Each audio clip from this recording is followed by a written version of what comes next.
here we are, boys and girls, in all genders.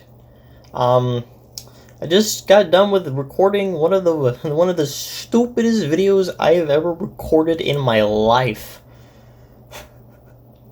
If you saw the last Tales of the Lost narrator reaction, you'll know what I'm talking about. That was like the last drop of milk I had. I'm very excited to dive back into the Inkwell villain narrative, because we gotta kill Inkwell. Inkwell just needs to go, just die. You know. We hate Inkwell. You know, we all hate, despise Inkwell. Data log, Sunday, February 18th. Oh my god, I do not remember this at all. But yet Subject I do. number 0718 has failed to complete rehabilitation efforts. Experimental magical procedures recommended for continued observation and testing. 0718 will undergo extensive magically induced cerebral probe at the request of the warden. I remember. A true and personal account of the events of the previous year. Possible side effects include memory damage, extreme emotional distress, paranoia, delusion, hallucinations, mental confusion, and increased risk to herself and others. All possible side effects have been taken into consideration. Whoa, the what's procedure that will noise? commence on schedule.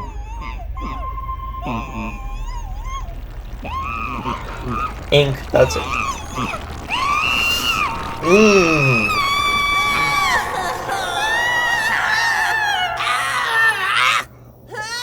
Damn, that is screaming. Fantastic voice acting. Sweet Celestia, I cannot stand screaming. At least not when it's obnoxious, nasty little fools who don't understand the concept of respect and knowing one's place. Actually, I can't stand screaming. Little I was alive. brat. He knew exactly how to get under my skin. The Lost never-ending narrative? complaining and Curse word? incessant crying. His perpetual objections to just the simplest of chores, responsibilities, or anything of that matter grated on my nerves. It was no wonder his mother left him, and his father. Wow. No heir would have enough patience to... Dr. Doofenshmirtz's backstory, neither of my parents showed up for my birth. This tiny, insignificant urchin. Insignificant. Looking back, I really should have been a little more selective when it came to stallions and their children. Granted, Stallions. I needed a stallion who was moldable, one who would bend over backwards to please me, love me. Oh, you're Inkwell, I think.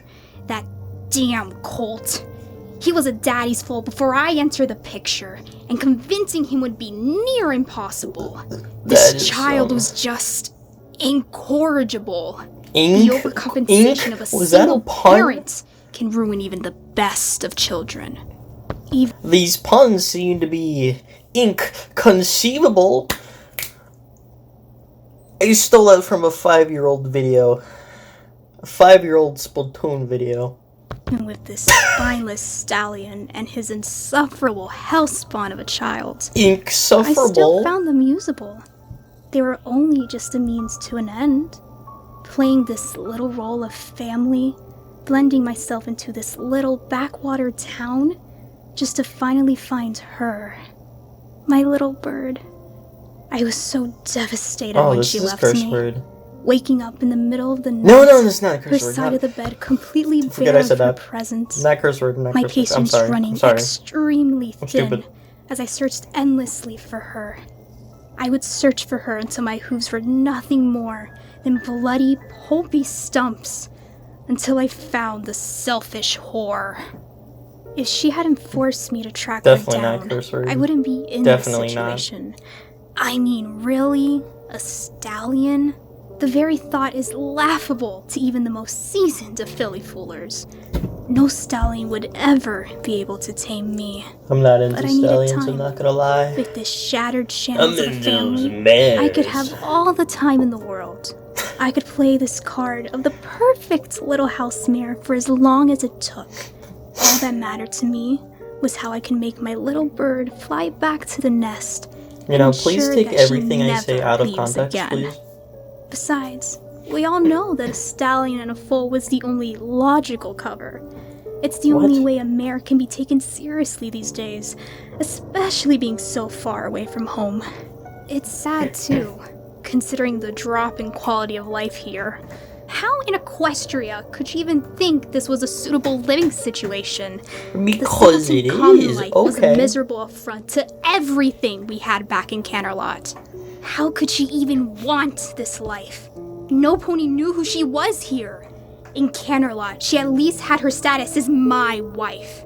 All she had to do was remain at home, write her meager, meaningless stories, and be my wife. Hey, you don't gotta insult the story. I love how she's saying this heinous, mean, terrible stuff. Like, acting like, you know, literally saying she's just supposed to be my wife. That is some terrible stuff. And then I only speak up when she says her writing is meaningless. God, what does that say about me? Oh no. If you guys don't know, I do write stories, so you know, I am a little bit protective. Is that the right word? I don't really know the word I'm looking for here, but you know, I get kind of, you know, with writing and everything. You know what I mean. All the while, I worked endlessly for us at the ink manufacturing site. Ink. It was as though she had forgotten who I was. I am ink dye, and it is my royal duty to produce the ink for the Equestrian. I've been calling her Inkwell. It's ink dye. It's not like in the literal last reaction video. I literally the video I recorded like 10 minutes ago. You know, it's not like they said ink dye. You know, and it's not Inkwell. It's ink dye. Equestrian royalty. Producing the magically laced ink is no simple feat, especially for an earth pony such as myself. So for her to completely disregard all of my hard work, listen, just become a unicorn. The notion itself is just insulting to everything we've built together. It's alright though. I am a forgiving and graceful mare. She should be grateful that some pony like myself would even want to love her. Regardless, if it wasn't for the fact that I was trying to take back what was rightfully mine, this town would know exactly who I was. But I have to keep the stallion under hoof, and thus far it has proven easy. Who is the stallion? He's a deluded fool, but his colt, he's a completely different story. Half the time, I've had to cater to him just to get him to go to bed at night. And this particular night was no exception. Yeah,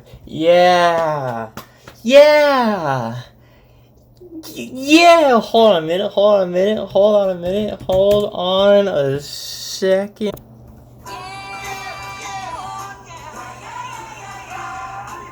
I love saying yeah, but this is ink dyes, you know. Soothing, straightforward back was all I had to do to complete tonight, while his father was out having a stallion's night out with his friends. It would have been perfect too. The bane of my existence would have slept while I worked, and his father would be none the wiser.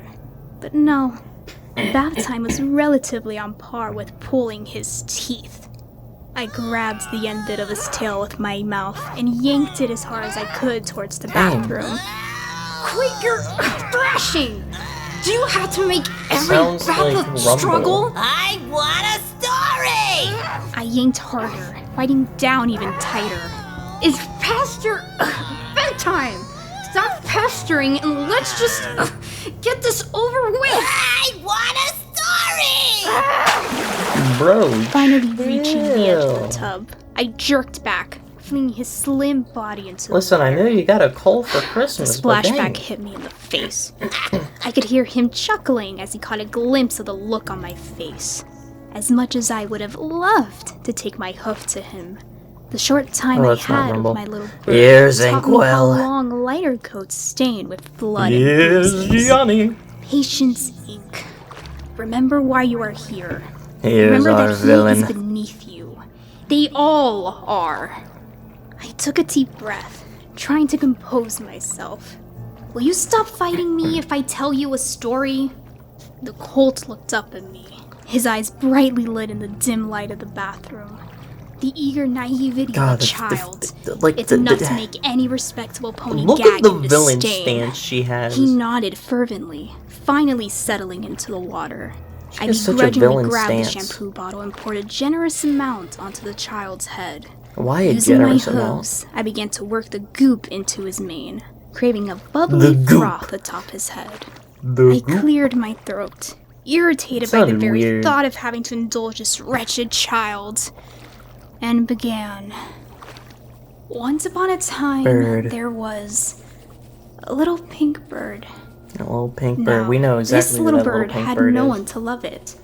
Who could ever love a pink little bird who was so different from the other birds around pink her? Little birds. She wasn't loved because she was pink. It was because she stuck out like a sore hoof. Bro, I The love other unique birds stuff. had Are you plain kidding? boring feathers and simple-looking beaks. Her bright colors made her such an easy target, especially when she lived with her family in the City of Clouds. A pink bird against the white and blue sky? It was no... God. Oh.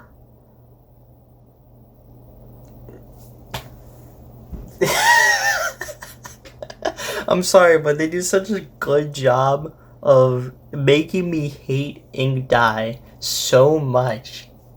Oh, I cannot wait for her to get destroyed, man. No wonder why no bird liked her.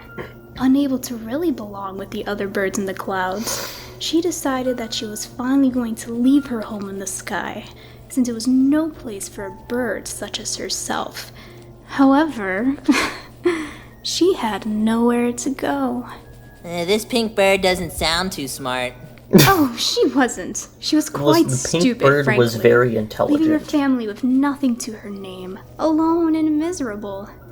That was until she met a kind, noble gray jay bird, who took pity on the pink little bird. The Gray pink jay. bird has such a There more are unique birds design. called gray jays. Nope, I don't believe you. Yes, Gray gray jays jays. do exist. Are gray jays? You're Do the gray one jays who exist? wanted this story. He sighed, but settled back in. This Gray gray jays jay do not took exist. the little pink bird in and gave her everything she could ever want. A home, a future, and even love. The one thing she never really had, even from her own family. The gray jay gave and gave and gave and never once asked for much in return, except for a little pink bird to follow a few simple rules. It's just simple. But do you know what that little pink bird did?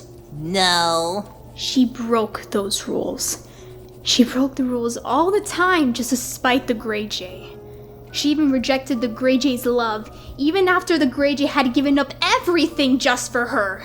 It was then that the gray jay realized the true colors of that little pink bird. She was an atrocious shade of red, black, and blue. Spoiled, ungrateful, and selfish to the core. She had the audacity to blame the gray jay for trying to give them a better life.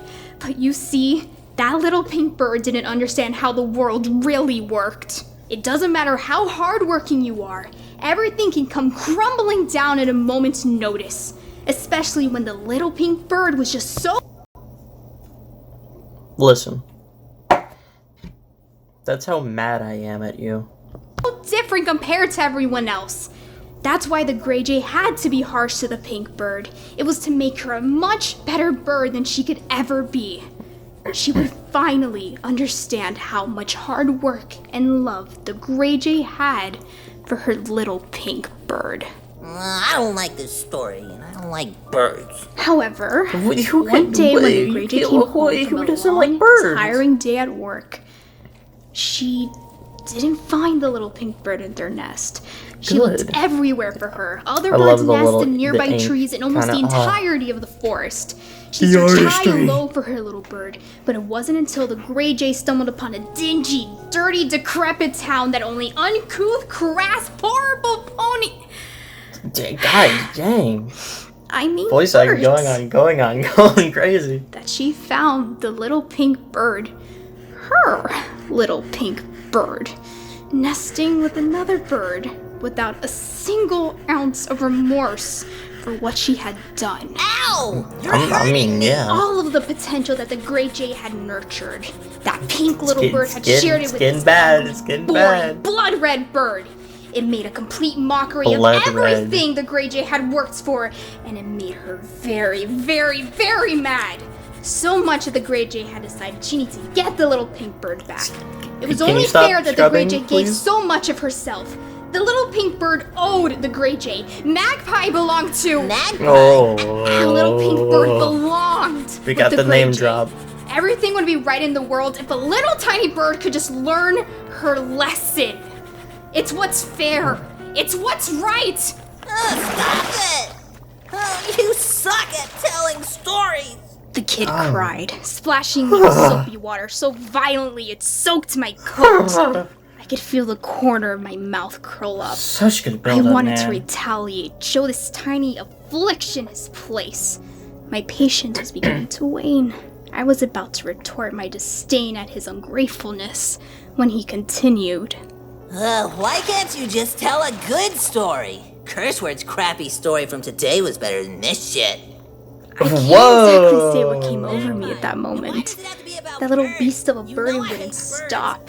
Birds are great. Ranting, Come on. raving about how much my story wasn't up to par with. I love birds. Curse words. Especially parrots, man. They can talk. It wasn't and like that was everything, my special talent, anyways.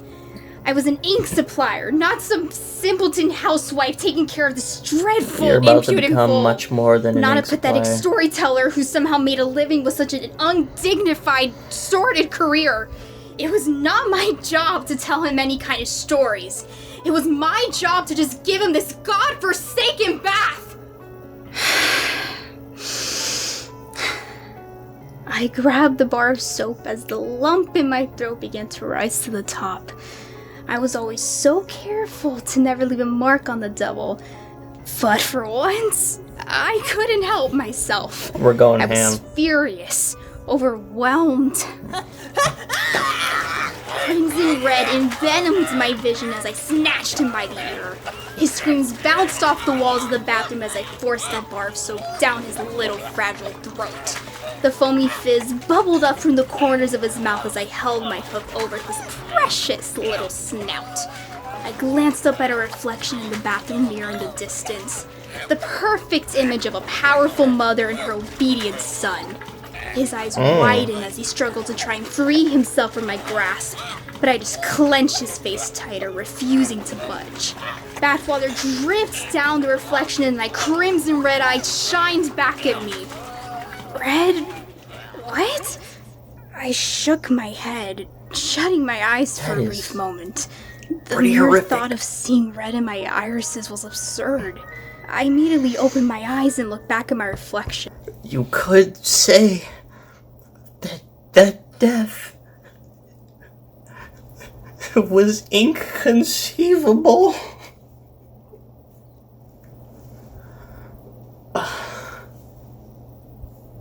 I didn't even come up with a different pun. Oh, I'm so sorry. Hoping to catch a glimpse of red, but only my yellow golden eyes glinted back. I glared at myself for a moment, trying to make sense of what I had seen. Were my eyes really red in that moment? It seemed silly. Maybe it was my mind playing the casual trick on me, considering how engrossed I was in the other matter at Hoof. Oh, I had waited so long to finally do this. This! All those times where he refused to listen, where he completely disregarded me as his caregiver. No pony ever disrespected me as much as this spawn, and I was finally going to show him why. But in the framed mirror, I watched his pin-pricked eyes fill up to the brim with tears as I shoved him face first into the tub. The utter satisfaction of watching him thrash. Man, I hate to say it, but it's such good villain writing, man. The fact that even after she was taken control by the effects of Curse Word, she still enjoys it. She continues. She finishes the job. Like, that speaks a lot more that she finished the job and actually killed the boy rather than it just being under the effects of curse word. Because, oh man, bro. Crash and splash about in the water, beating his hooves against the porcelain, trying to defy me. My hooves only stayed in place over his head as seconds passed, and his movements began to slow ever so slightly. I had to commend him. He definitely was a resilient foal. Eventually, the waves in the tub came to a slow and steady stop. I peered back at the water and lifted my hooves off his head, shaking the excess water from them. There he laid, now this lifeless foal, floating in the serene bathwater. Stop smiling, please, do. Finally. Please do not smile. The house this is a no smiling from zone. His endless bickering. This is I not didn't have to slave HD. over this ungrateful waste of space. I'm not sure what I expected to feel at that moment, though. I've been told you're supposed to feel regret or remorse in situations like this. But like any like-minded pony, a prideful sense of liberation washed right over me. No amount of payoff was worth mothering that fool. Yes. And if questioned, I could always pretend it was an accident. No pony in their right mind would question a grief-stricken mother in matters such as these. For once since coming to this wretched town, I could focus on myself and work on getting back to my little bird again. I shut my eyes and smiled quietly to myself at the thought. She would be mine again, and love only me, her one true love. I would be able to touch her, breathe her in again, and finally be with her for once and for all. Nothing was going to stop me from this. Can we get Not Alfred even that Coleman to lifeless start roasting form this, now this drifting girl? in the tub. Soon, Magpie, I will find you. I promise. What's going... What are you doing? My head snapped around to see... her. It's blood. As if my malice had somehow summoned her to witness just how powerful my hatred can be. She stood there, her mouth agape. Swear I could tell she was trying to process what she was actually viewing before her eyes. Her deep crimson eyes that shined like crimson eyes in the moonlight. It was then, at that exact moment, that an innate cognizance washed over the me. rivalry. Those brief instances when you know something is so true, you're not sure why or how, but you know it to be real like a simple fact. Like how the sky is blue, or water is wet, or pain makes you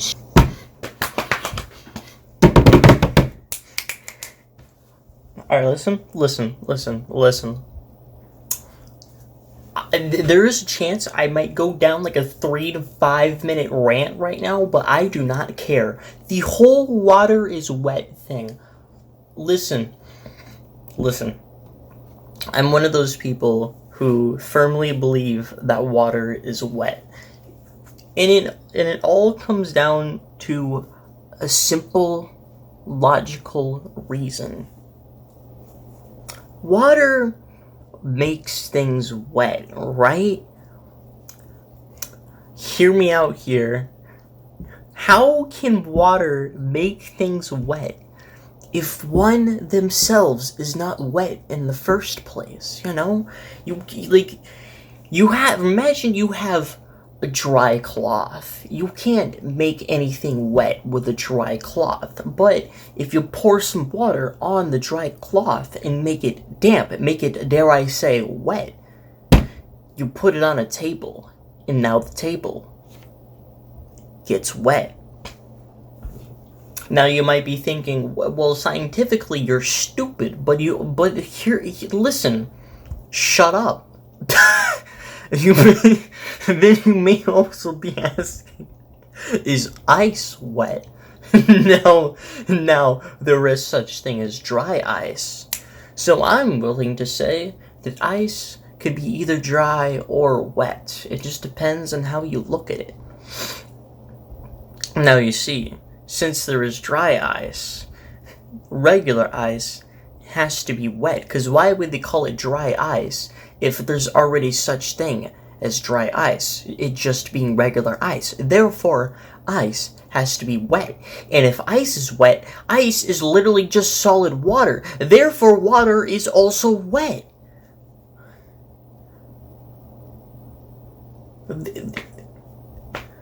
There's no flaw. There's no flaw to my logic. There's no flaw. Too stronger. There are no flaws. That shrew of a mare! This was all her doing. She caused all of this. The death of that colt, Magpie leaving me, having to put on this fake charade just so I can try to get my Magpie back. I will blame that mare with every fiber of my being, and I will ruin and bury her if it is the last fucking thing I do. Can we do 10% fiber? My body began to move on its own, lunging itself towards her. Garbled words began to vomit from my mouth and throw themselves at her. Her eyes widened as she realized what I was doing. I wanted to snuff the ever-living life out of her like I did that child. She did not know that, As my hooves were about to wrap themselves around her brittle little neck, she dared to rear up on her hind legs. You're the reason this happened!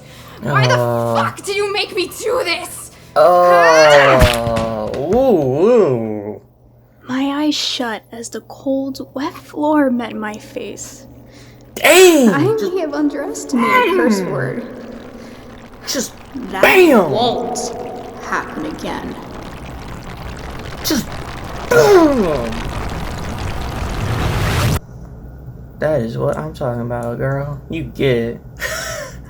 Oh my god. Monday, February we're back 19th. To this. Oh god, oh no. Subject number 0718 reacted extremely favorably to hypnosis experiment and detailed the events of the previous year from her own recollection. Though the information provided does not correlate to the information needed to further the investigation, so all information going forward will still remain fictitious until verified. Once the experiment concluded, 0718 became physically violent and needed to be restrained and sedated, 017. unable to assess if it was a side effect of the experiment. Side note, 0718 has become more volatile and extremely aggressive towards other patients and staff. Almost. You could say the name 0017 is inconceivable. Cracking open the skull of one of the prison guards on duty. Oh my god, cracking open the skull. Oh my god. 0718 not be rehabilitated and moved as a permanent candidate for further aggressive magical testing. 0718 has already shown positive results with almost all magical testing that has been performed on her, except the augmented cutie mark procedure, or the ACMP. 0718 has rejected any magical dosage of the CM enhancers provided in ACMP. In fact, various parts of her body are beginning to ooze a black substance, that is, eyes, ears, limbs, and already existing wounds. Requesting for further tests of the black substance she is Comrade and Black. A biopsy for the black welts forming on either side of the rib cage. She's that villain Once from 0718 is the Blob. approved for testing, the Blob game. Subject is to be declared deceased, and tests are to be recorded on the classified terminals located in the research facility. Oh, this is about to be a hope that magical rehabilitation efforts will be perfected using 0718, so that future subjects will not be resigned to the same fate. All data regarding subject 0718 is to be redacted upon her death. Oh, it's 0718. Curse. Magpie. Magpie. Yep. This is how she got her superpowers. I do wonder. I don't actually know how she ended up in there. I don't remember or I just don't know. I did it. I really did it. Magpie sat alone in the darkness, clutching her hooves around the little single blue flame. So? She watched the flame flicker gently as the realization finally surfaced. This was it. It was the final piece of the puzzle. Yes, it's not like there's 2 episodes left. Of luring helpless, defenseless ponies to what they thought was a better plane of existence, only for them to be swindled out of everlasting life by such a deceitful, two-faced mare. One would be lying if the guilt didn't seem to rise to the back of her mind every time she did that.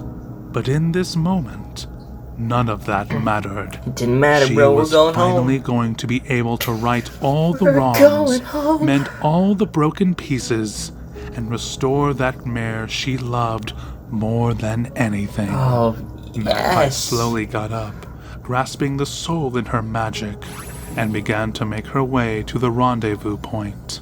The one where he had appeared all those years ago. Just a simple voice, telling her that she could atone for all her wrongdoings if she followed his instructions precisely. I don't think it's She couldn't help but feel a wave of relief wash over her as she continued to walk away, humming to herself, knowing that this was all going to be over. She would finally leave this darkness, and everything would be sunshine and rainbows. Don't say sunshine and Soon, she would be one with the true love of her life. The one who is the beginning, the middle, and the end. The one who will keep the little bird safe, no matter what. God. So tragically good. Free. Hit me with the piano note, you'd be like, mom. Oh, it is so tragically delicious. Yum, yum. God, I cannot wait, man. Dude, the next episode, we're getting into the finale. Let's freaking go. I cannot wait, bro.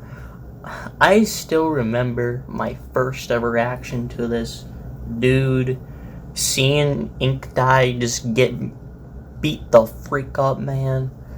Oh, it was so satisfying. I cannot wait to get that satisfaction for the second time, bro. I'm gonna have the most over-top reaction that I can do this state of time. Oh, man. It's gonna be beautiful, man. It's gonna be beautiful. Oh, it's gonna be beautiful.